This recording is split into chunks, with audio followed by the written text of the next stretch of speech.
تلك الدار الآخرة نجعلها للذين لا يريدون علوا في الأرض ولا فسادا والعاقبة للمتقين. Ya.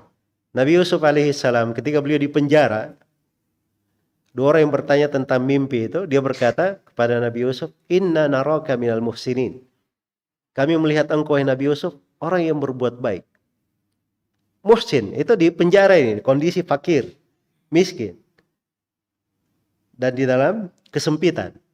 Nabi Yusuf, ketika beliau sudah menjadi pembesar Mesir, saudara-saudaranya juga berkata kepada Nabi Yusuf, "Inna naraka minal muhsinin." Kami memandang engkau dari muhsinin. Tidak berubah sifatnya Nabi Yusuf itu. Ketika dia di penjara menjadi menteri, menjadi ini, sama saja. Itu sidik terwarnai. Iya. Seorang itu juga seperti itu. Dia penuntut ilmu. Dari dulu penuntut ilmu. Hari ini penuntut ilmu. Di masa mendatang dia penuntut ilmu. Hari ini dia ahli ibadah. Masa mendatang dia ahli ibadah. Sidik itu membawa kepada keberkahan. Membawa kepada kejujuran. Membuat hidupnya menjadi lebih baik dan lebih baik.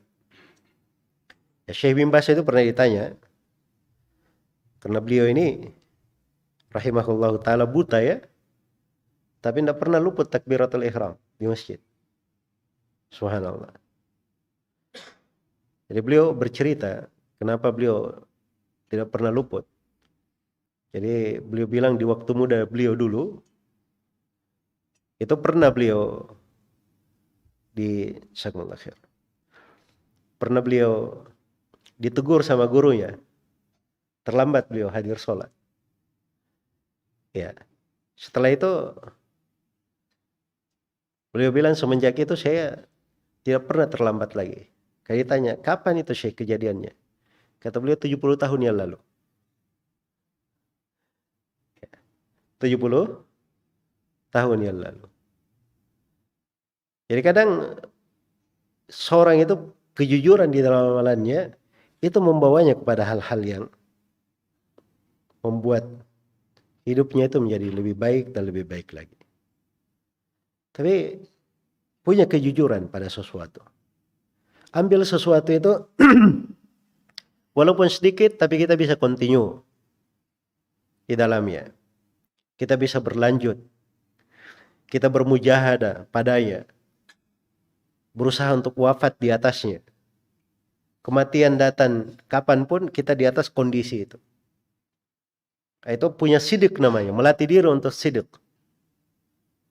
Tapi kalau seorang semangatnya musiman atau memelihara ketaatannya musiman, ini alamat kita harus lebih menata diri lagi.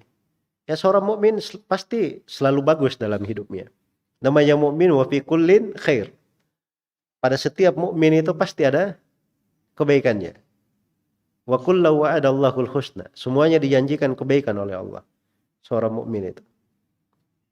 Iya. Tapi tingkat-tingkat keimanan itu disitulah jenjang-jenjang keberkahan. Jenjang-jenjang keberkahan.